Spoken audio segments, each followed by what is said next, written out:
My wife and her friends thought it would be funny to replace my presentation with embarrassing childhood photos. Let's see how he explains this to the board, one of them giggled. They all laughed as I stood frozen in front of the CEO. My hands were shaking. 15 years later, I bought the company. She was my assistant. 15 years ago, I was a mid-level business analyst at a tech company in Chicago. Linscott Solutions. I was just another face in the endless cubicle farm, working long hours and dreaming of something better. I was married to Tara then. We'd been together since college, and on paper, we made sense. But even from the beginning, I felt like I was trying to keep up. Tara had always been loud in the way people admire, confident, quick-witted, charming. She came from money and acted like she never had to think twice about anything. Her friends were the same, Jenna, Bree, and Clarice. They treated me like a well-meaning dog, smiled, patted my head, but never listened when I spoke. At first, I convinced myself I was lucky to be in that circle at all. Over time, I realized they all thought Tara had settled. And maybe Tara thought so too. Anyway, there was a promotion coming up at work. VP of Strategy. The company was expanding, and they wanted someone with vision. I saw it as my chance to get ahead, to step out of the shadows. I worked for months on a pitch, built a full presentation, projections, strategy trees, even a potential merger angle no one else had considered. It wasn't just a good presentation. It was the best work I'd done in my career. Tara knew how much it meant. I practiced in the living room in front of her. I even caught her smiling once, the kind of smile I hadn't seen in a while. The night before the presentation, Tara had her friends over. Wine night. I came home to the smell of cheese plates and laughter. I told her I needed the laptop to do some last-minute edits. "Oh, we're just hanging out," she said, handing it to me. "Don't work too hard." I went to bed early. They were still laughing when I fell asleep. The next morning, I wore my only tailored suit, took the train into the Loop, practiced my opening line 10 times before stepping into the boardroom. This was it. I set up the laptop. Projector connected. Lights dimmed. The CEO, Mr. Cartwright, sat at the head of the table, flanked by the executive board. I had 20 minutes to change my life. I clicked the first slide. There it was. A photo of me, age maybe 4, naked in a tiny plastic pool in someone's backyard. I looked terrified, covered in ice cream. A few chuckles around the table. I stared, confused. Clicked again. Another photo. Me in a tutu, kindergarten Halloween parade. Then one of me in the bathtub, one where I'm crying and red-faced at a birthday party, one where I'd clearly peed my pants during a school play. All in HD. All full screen. I heard someone stifle a laugh. And then I heard it, just outside the room. Female voices. Snickering. "Let's see how he explains this to the board," someone whispered. I recognized Clarice's voice instantly. I stood frozen. The laser pointer in my hand shook. Mr. Cartwright cleared his throat. "We'll reschedule," he said flatly. Then he stood and walked out. Everyone followed. I packed up the laptop, face burning. I remember how tight my chest felt. Like I couldn't breathe. I walked straight out of the building. Didn't go back to my desk. Didn't even grab my coat. I spent that night in a cheap motel off the Eisenhower. I turned my phone off, ordered a greasy burger and watched bad TV while wondering what I'd done to deserve it. When I turned my phone back on the next morning, there were texts from Tara. "Tara, it was a joke. Don't be so dramatic. Tara, you're blowing this out of proportion. Tara, you should be able to laugh at yourself. It's not like you were going to get the promotion anyway." That one hit hard. When I confronted her in person a few days later, she didn't cry, didn't apologize, just folded her arms and told me I needed to loosen up, that her friends thought I was too buttoned up, that I should learn to take a joke. That night, I packed a single bag and left. We didn't speak again for almost a year. The divorce dragged. She wanted everything. The condo, half my savings, even argued for ownership of our dog, Moose, who she didn't even like. Her friends testified I was emotionally distant, obsessed with work, cold. It nearly broke me, but I started over. I moved to Milwaukee, smaller city, quieter. Took a job at a rising firm called Parallax Tech. I had no reputation there. I was just the quiet guy who worked hard, but I made it count. I worked until midnight, took night classes, studied finance, leadership, communication. I volunteered for every crap project. I made allies. Within 5 years, I was leading strategy, then COO. Then we started acquiring struggling firms across the Midwest. And in 2022, we bought Linscott Solutions. I didn't even know Tara still worked there. Not until my assistant handed me the HR roster. Her name was right there. Executive Assistant. Chicago office. Tara Weller. She had taken her maiden name back.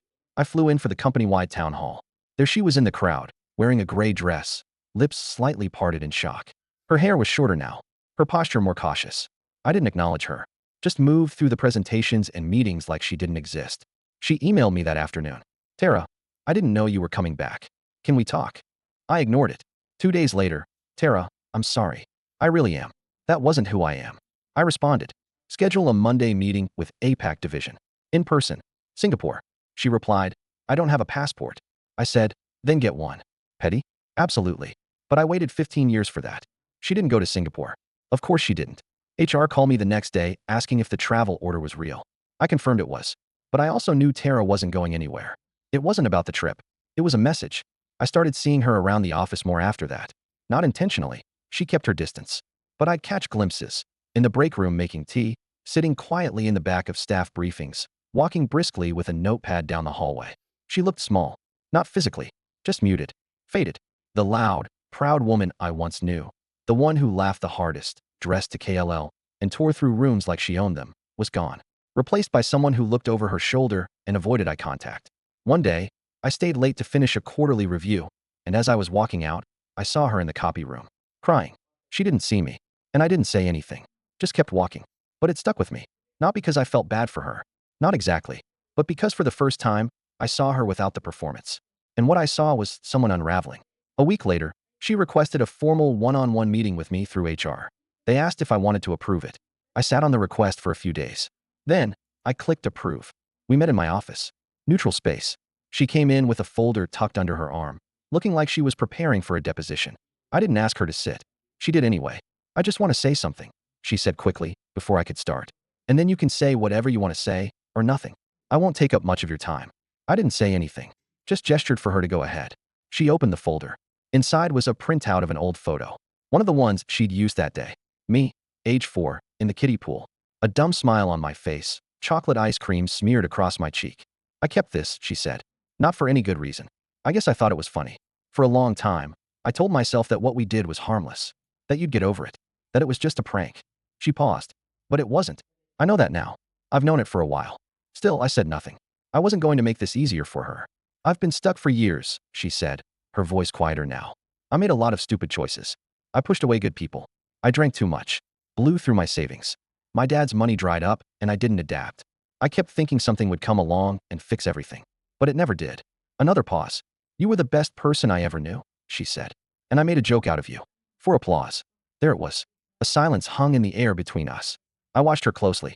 She wasn't putting on a show this time. Her hands were folded tightly, like she was trying to hold herself together. There were deep lines around her eyes. She looked like someone who'd spent a decade walking through sand. Why now? I asked finally. I saw your name on the acquisition memo, she said. And I thought, of course you came back. Of course you made something of yourself. And here I am, still stuck, still small. She exhaled shakily.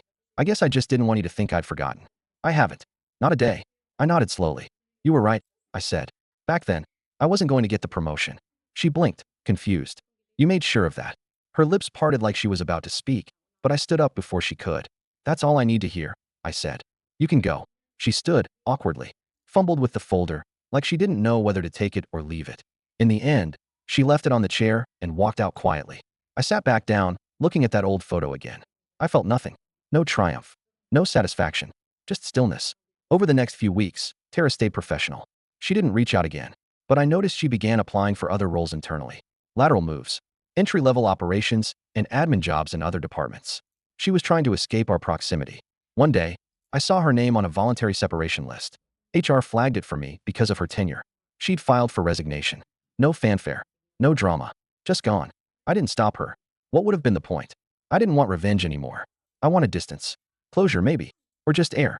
But her departure brought other things up. Things I hadn't thought about in a long time. Moose, our old dog. He passed a few years after I left. Alone in her apartment, according to a mutual friend. Her father's funeral. I hadn't been invited. Of course not. But I saw a picture online. Tara standing alone, her friends nowhere in sight. I wondered if they were even still in touch. Probably not. The friends she chose over me. Had they stuck around after the fun stopped? I doubted it. She didn't say goodbye. Not directly, anyway. She left her badge on the corner of my assistant's desk with a folded note beside it. The assistant brought it to me, unsure whether to toss it or pass it along. It was brief. Just 5 words in her handwriting. Thank you for the silence. I stared at it longer than I expected to.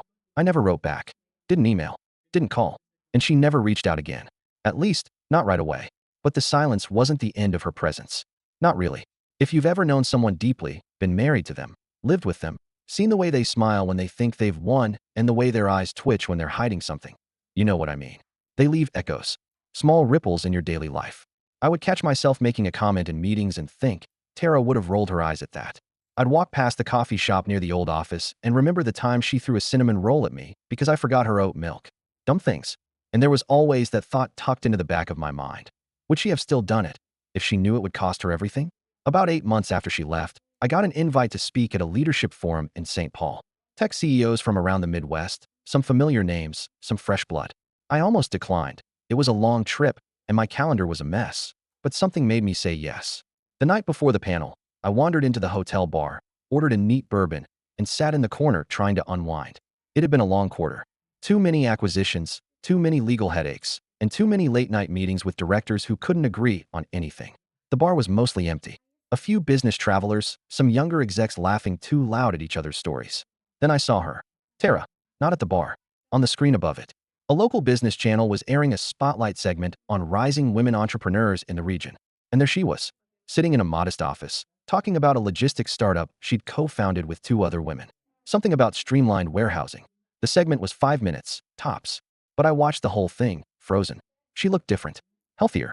Lighter. Not in weight, but in energy. She wasn't trying to be captivating anymore. She was just speaking. Calmly. Clearly. I finished my drink and went upstairs, unsure of how I felt. About 2 weeks later, I got a LinkedIn message.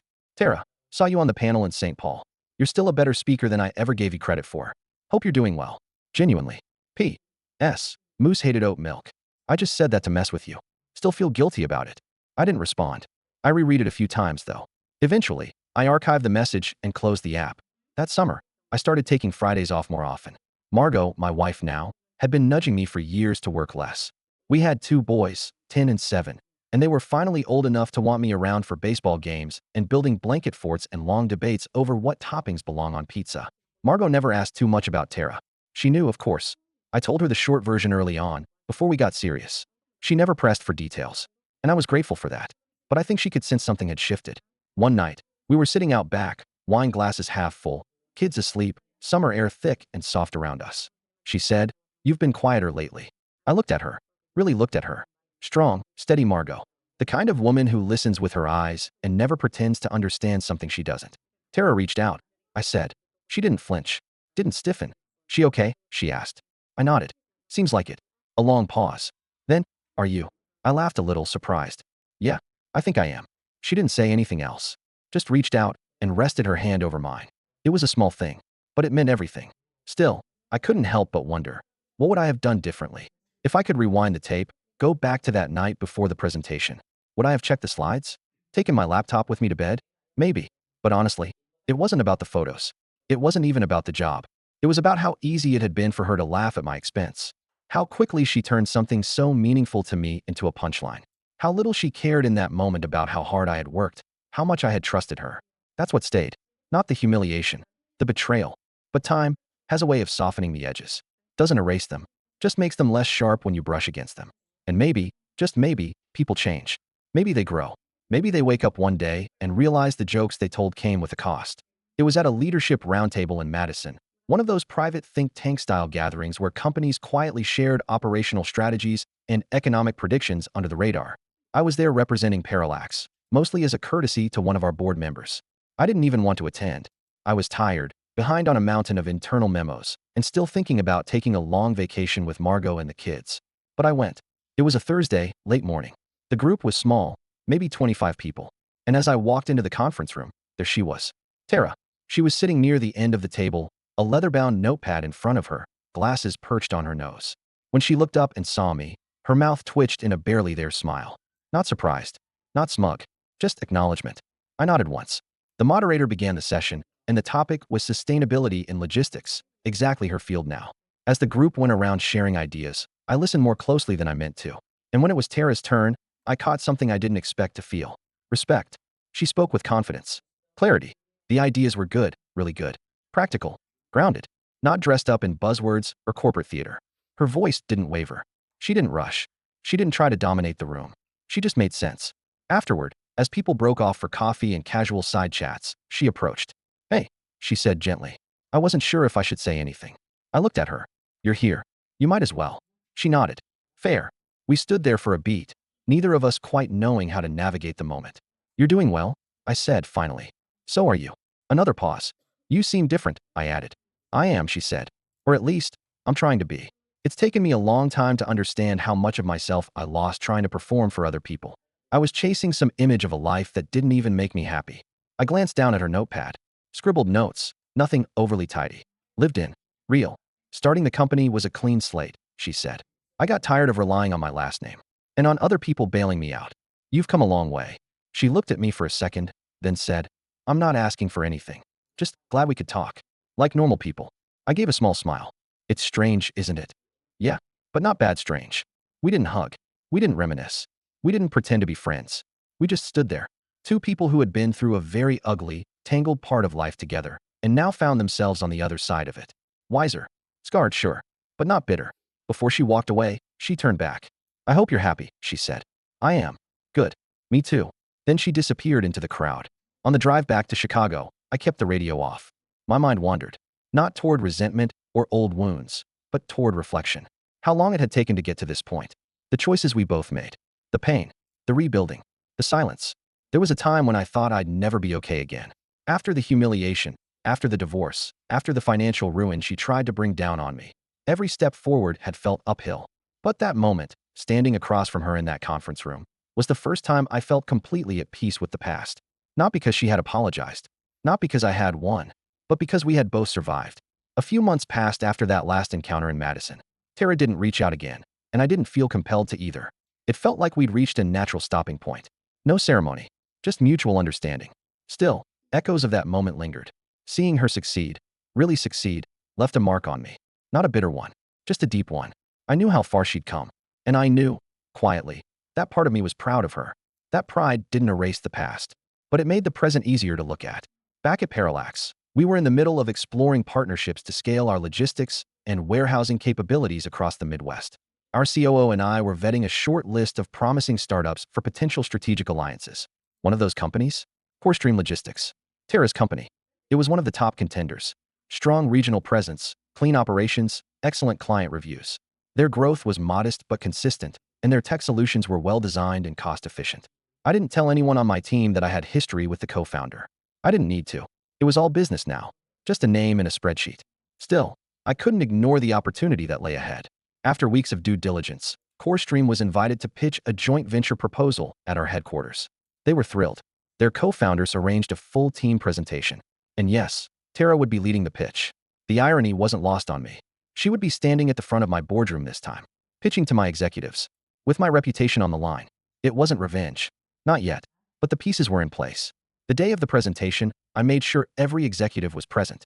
Our director of operations, VP of expansion, legal counsel, even one of our international partners zoomed in. This wasn't a formality. It was real. Tara walked in confidently, laptop in hand, flanked by her business partner and their CTO. She wore a sleek navy dress. Not flashy, not understated. She looked composed, serious, capable. Our assistant dimmed the lights.